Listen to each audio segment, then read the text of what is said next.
Bonsoir, merci de nous recevoir à travers cette édition du soir de la télévision Bonferré. Beaucoup d'observateurs l'ont décrié, c'est en réalité pas la CEDEAO qui envisage d'attaquer le Niger, c'est plutôt la France. Ce mardi, l'Algérie a d'ailleurs interdit le survol de son espace aérien à des avions français qui comptaient attaquer un autre pays. Dans la foulée, les institutions sous-régionales, la CEDEAO et l'Union africaine tentent également d'ouvrir une voie à une agression du Niger. N'est-ce pas, Mustafa Abdurrahman Zangoma? Quelle réponse de la CEDEAO à la transition de 3 ans proposée par le Conseil national pour la sauvegarde de la patrie par la voix de son émissaire Aboubakar Abdou-Salami? L'organisation sous-régionale ne s'est pas encore réunie pour statuer sur les propositions, mais le commissaire aux affaires politiques, à la paix et à la sécurité de l'organisation, Abdel Fattah Moussa, estime que les 3 ans sont inacceptables. Intervenant sur la chaîne qatari Al Jazeera, il a affirmé que nous voulons que l'ordre constitutionnel soit restauré le plus rapidement possible. La période de transition doit être très courte, même pas un an. Le Conseil de paix et de sécurité de l'Union africaine, après s'être dit opposé à toute forme d'intervention militaire au Niger, dit prendre note de la décision de la CEDEAO de déployer une force en attente avant de demander une évaluation des implications économiques, sociales et sécuritaires en lien au déploiement d'une telle force au Niger. L'Union africaine dit également soutenir un rétablissement pacifique de l'ordre constitutionnel en République du Niger. Elle demande la nomination et le déploiement d'un haut représentant afin d'encourager les efforts de médiation de la CEDEAO. L'éventualité d'une intervention militaire au Niger continue de susciter des inquiétudes et des désapprobations. La dernière en date, celle du président turc Recep Tayyip Erdogan, qui a affirmé qu'une intervention militaire de la CEDEAO au Niger est inacceptable. Niamey peut également compter sur le soutien du Mali et du Burkina Faso. Nous nous opposons aussi à toute idée d'une intervention militaire extérieure pour répondre à des problèmes politiques internes. Le Burkina, le Mali comme le Niger, nos populations ont la capacité, ont l'intelligence nécessaire et ont la force de pouvoir forger des compromis politiques entre eux, de trouver des solutions. Le ministre de la Défense du Burkina Faso a réaffirmé ce soutien. On est prêt, on soutiendra le Niger. On est même prêt à se retirer de la communauté économique des États de l'Afrique parce qu'on trouve que ce serait pas logique qu'une communauté qui est faite pour que nous vivons ensemble, nous commençons à nous faire des barrages inutiles pour souvent des intérêts d'individus ou des intérêts particuliers. Les autorités de transition nigériennes qui prennent cette menace d'agression militaire très au sérieux ont activé le plan blanc, une procédure d'urgence sanitaire visant à renforcer les capacités humaines, matérielles et logistiques au niveau des centres de santé pour parer à toute éventualité. C'est la première fois qu'il s'exprime en face de la presse en sa qualité de coordinateur du mouvement M62 depuis sa libération. Abdoulaye Seydou a annoncé donc que la lutte pour la libération du Niger se poursuit sans faille. Résumé avec Youssouf Haïdara et Ibrahim Ide. Quelques jours après sa libération, l'heure n'est pas du tout au repos pour Abdoulaye Seydou, coordinateur du mouvement M62 Moutounchi Bourkintare. Pour sa première sortie médiatique, le coordinateur du mouvement M62 a annoncé à l'opinion qu'il se met en ligne de combat pour la poursuite des actions déjà engagées par le M62. Au menu de ces actions, la contestation des mesures prises par la CEDEAO à l'encontre du Niger depuis le 30 juillet 2023. Au plan juridique, le M62 a d'ores et déjà décidé de saisir la Cour de justice de la CEDEAO pour constater l'illégalité des décisions des chefs d'État qui pourtant doivent veiller à sa crédibilité. Le recours du M62 donc sera déposé incessamment et tous les moyens de droit seront mobilisés pour gagner cette bataille judiciaire internationale.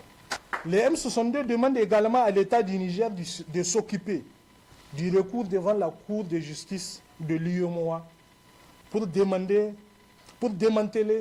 les sanctions illégales de cette institution ainsi que les actions subséquentes. Devant l'UEMOA, c'est l'État seulement qui est compétent pour certaines matières. Donc l'État ne doit pas négliger cette voie-là. C'est un cas de jurisprudence pour le Mali. L'État malien, n'est-ce pas, a poursuivi les décisions de l'UEMOA devant la Cour de justice communautaire et l'État malien a eu bien des causes. De même, Abdoulaye Seydou rappelle que la mobilisation des citoyens se poursuit jusqu'au départ des forces françaises du Niger, qu'il qualifie d'être à l'origine de l'insécurité dans le pays. Des assemblées générales seront organisées tout le long de cette semaine dans les quartiers en collaboration avec les chefs de quartier. En plus du départ acté et dont il faut se féliciter à travers la dénonciation des accords de défense avec la France, donc son départ, dont il faut se féliciter et que nous allons matérialiser. C'est-à-dire quoi? Nous n'accorderons pas une seconde, et ça, que le CNSP lui-même le met dans sa tête, une seconde aux forces françaises sur notre territoire à l'expiration de ces délais-là. Tous les villages, toutes les communes environnantes vont descendre sur la capitale. Et Wallah, nous allons les faire sortir. Ils vont quitter nous. Dire qu'ils sont au Niger, ils ne vont pas quitter. Donc Allah est God. Mais ils vont quitter. Quelles que soient les conséquences, ils ne peuvent pas rester chez nous au-delà des délais, de l'expiration du délai contractuel conformément à la lettre du CNSP à l'endroit des autorités françaises. Dans ce point de presse que le coordinateur du mouvement M62, Moutinchi Bourkintere, a tenu, ce dernier est largement revenu sur les conditions de sa détention en prison, la situation des détenus, et il a annoncé qu'une plainte sera déposée contre les magistrats qui l'ont injustement arrêté et mis en prison. Le procureur général de la République a livré un communiqué de presse dans lequel il met en garde les auteurs de publications d'articles et de discours haineux et funestes visant donc à déstabiliser l'ordre public et la quiétude sociale du pays. Reportage à Mariam Moussa et Mohamed Djouri. Discours de haine, discrimination sociale ou ethnique, propagande régionaliste sont de multiples sujets qui constituent depuis quelque temps le contenu des publications sur les réseaux sociaux. Le procureur général a de ce fait adressé un message aux auteurs et acteurs de ces publications compromettantes. Je rapporte à tous les candidats à de tels agissements que notre dispositif légal et réglementaire est complet quant à la base juridique de répression de ce dont il se livre. Le parquet général, précisant sa politique pénale, a instruit le procureur de la République, spécialement celui du tribunal de grande instance hors classe du Niamey, et tous les autres parquets de son ressort, d'engager sans faiblesse aucune des poursuites contre toute personne qui se livrerait à de tels agissements, et ce, dans le strict respect de la loi. Des citoyens nigériens montrent leur mécontentement suite à ces publications funestes et applaudissent la réaction du procureur général. Ils appellent également la population nigérienne à l'utilisation juste et raisonnable des réseaux sociaux. Quand même, j'ai vu quand même ce communiqué circuler. Bon, moi je pense que c'est une bonne chose, parce que ces derniers temps, vraiment au sein des réseaux sociaux, on entend n'importe quel propos, vraiment à l'endroit surtout de nos autorités, que ce soit les autorités dessus ou les autorités actuelles. Donc moi je pense que dans un état de droit, il faut que vraiment les autorités actuelles prennent des mesures par rapport à ça. Une peine d'emprisonnement de 1 à 5 ans, selon l'article 102 du Code pénal, sera infligée aux personnes qui continueront la publication des articles visant à déstabiliser le pays. La population appelle à...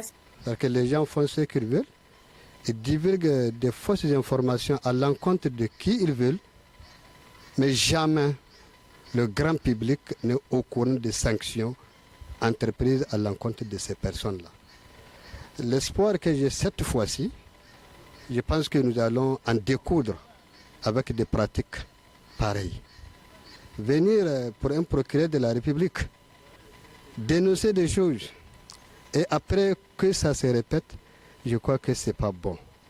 Et comme il est vraiment de coutume, ou bien désormais de coutume, pour l'honneur de la patrie, je crois que cette fois-ci, les contrevenants devront être sanctionnés à la hauteur de la faute. Étant dans une situation de crise sécuritaire et menace d'attaque, c'est en restant unis et solidaires que nous pouvons résoudre et surpasser cette situation dans laquelle se trouve le pays. Autre aspect de cette édition, les ressortissants de Tamou à Niamey disent non à la France et s'indignent des sanctions de la CEDEAO.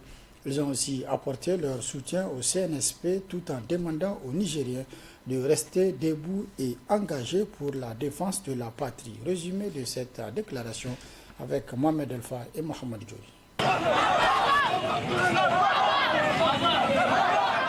C'est à travers ces slogans fustigeant l'attitude de la CEDEAO et la France que les ressortissants de la commune rurale de Tamou, région de Tillabéri, résidant à Niamey, se sont retrouvés ce mardi 22 août 2023 pour demander le départ des forces étrangères du sol nigérien et ont manifesté leur satisfaction aux pays frères, le Burkina Faso, le Mali et la Guinée, qui n'ont ménagé aucun effort pour accompagner le Niger dans son combat de sauvegarder la patrie.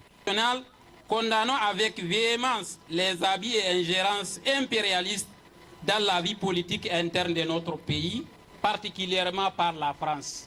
Rejetons en bloc les mesures impopulaires et suicidaires imposées par la CEDEAO aux paisibles citoyens nigériens, dont les conséquences commencent déjà à se sentir. Les fils et les filles de la commune rurale de Tamou ont réaffirmé leur soutien au CNSP et invité l'ensemble des Nigériens à se mobiliser davantage pour faire honneur à la patrie. Ils sont prêts à se sacrifier jusqu'à la victoire. Restons debout à l'effet de défendre la mère patrie de toute agression extérieure, quelle qu'en soit la provenance. Enfin, nous invitons toute la population de notre commune, ainsi que tous les fils et filles du Niger, à rester attachés à ces idéaux pour la libération effective et définitive de notre cher pays, quel que soit le prix à payer. Pour rappel, Tamou est une localité qui connaît les multiples attaques des terroristes depuis des années. La population de Tamou reste optimiste que le CNSP atteindra les objectifs pour un Niger prospère et uni. Une autre déclaration de soutien au CNSP, mais cette fois-ci qui émane de l'Association des étudiants nigériens au Ghana. L'association donc qui a rendu public hier après-midi une déclaration de presse par rapport à la situation actuelle du pays, mais aussi d'apporter son soutien et condamne par ailleurs les sanctions de la CEDEAO et de l'UMOA. D'autres précisions dans ce compte rendu. L'Association des étudiants nigériens au Ghana, préoccupée par la situation actuelle du pays, en toute responsabilité, a décidé d'apporter son soutien au CNSP et du gouvernement de transition pour un Niger nouveau.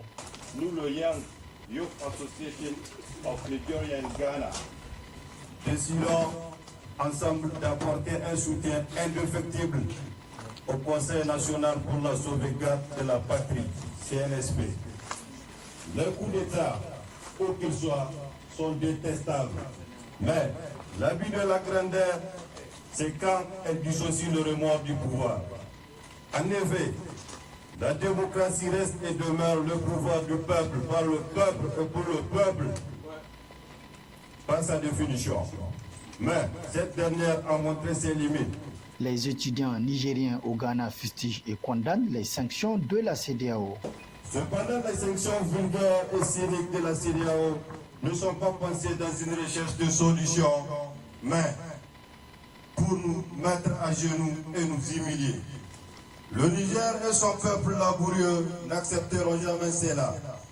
À la suite de quelques pays africains, comme le Mali qui nous a ouvert la voie, le Burkina Faso qui a emboîté les pas, le Niger marche sur le chemin historique de la libération des peuples africains. Les circonstances le placent dans la singulière position où il doit à la fois protéger l'avancée de ses dévanciers et assurer ses arrières. À travers cette déclaration de soutien au CNSP, les étudiants nigériens au Ghana appellent les Nigériens à plus de solidarité et de vigilance pour la défense de la patrie. C'est la fin de cette édition. Merci de l'avoir suivi à toutes et à tous. Prochain rendez-vous de la rédaction demain, Inch'Allah, à partir de 12h30. Très bonne réception. Au revoir.